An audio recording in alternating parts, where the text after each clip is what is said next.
今日呢個就係海珠區平民版嘅豪華江景房，仲可以望晒成個煙花景。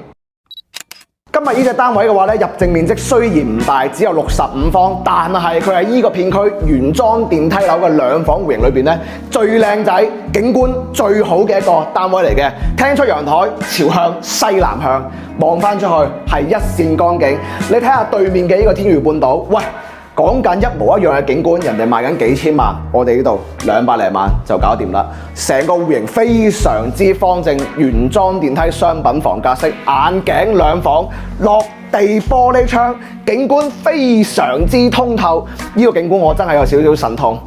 成間屋啊係冇咩過渡面積浪費嘅。嗱，飯廳嘅位置喺度噶啦，隔離呢邊嘅話咧係一個細房位。細房位如果通過呢個窗側側地咧都喺度望光嘅。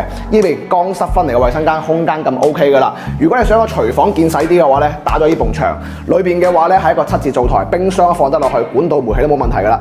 而且廚房嘅窗都係可以望到江景嘅。呢個景觀我就咁樣講啦，喺個片區唔好話200零萬啊，400幾萬你都買唔到咁樣嘅景觀啊！